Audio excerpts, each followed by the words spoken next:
Okay, so you should load a tool. Let's load a tool, and we'll load the demo head and click and drag it out and hit edit. And always use a complex model. Don't use something like a ball to do this. Take your material, mount it over on the right hand side. Now, there's certain things that you gotta know about this material system. It's quirky. Let's just say that.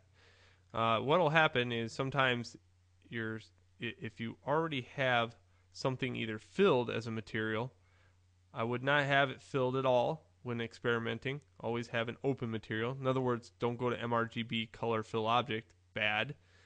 Okay. Another thing that you should do is always go down to texture and just kind of make sure colorization is off.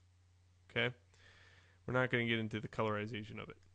Next, couple things about materials. Here, under the red wax, you'll see a very simple set of modifiers. Very simple. These are simple because they are meant to be simple. Here, we have a very complex set. This complex set is made for matte cap materials. Let's say we use the matte cap tool, which is located underneath the tools, to copy something. I would use this. Probably because the reflective light and the darken and the reflective curve I can change, and this will help my spectral highlight, which is a really hard thing to capture with the matte cap tool. But since I use Maya to use the lighting system there, I don't have to worry about all that mucky muck because here I have my spectral highlight already in the center, or side or whatever I chose it back in Maya. Next, load those textures up. Texture import. And I got 4 textures here. Let's just take a look at this, how this works. Let's do the light green on the one side. And you can see, wow, instantly it changed over. I have this. All my spectral ability is on one side, and all my shading ability is on the other side. What about my lights? Lights? Same thing. No, look at my light. My light's on this side. Lights have nothing to do with materials whatsoever. Matte cap materials shade awful with the lighting system. So just kind of leave this lighting system alone because it's already baked within the material itself. Okay, next, let's the darker one. Yep, does the same thing. Just darker on one side, now lighter on the other side. It's all based on where the lighting is back in Maya. Okay, so what happens when you combine the two? Well, this is what happens. We have a combination of everything light on the top and everything dark gets actually recessed colored. So all the recesses get that dark green. To change this, I always use the cavity detection all the way up. I usually just leave it all the way up. Under the cavity transition, however, if I lower it down, every bump bruise will actually get cavity fed, and everything, if I raise it up, it has a harder transition. Okay, so just it's very light, here very harsh. The intensity I always keep up on a 1-to-1 ratio because this slider is way more useful than these. Let's just say I'm not happy with the green here and I want a darker green. Well, I can just raise this down and I get a darker green in all my cavities.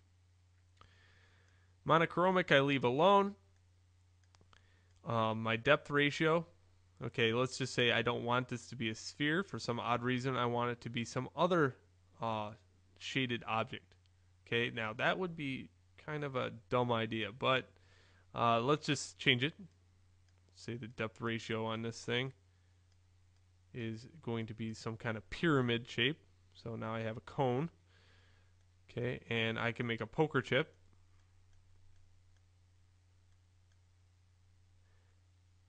All right. Now, look what my spectral highlight is. Now, wouldn't my spectral highlight be here if it was a flat poker chip?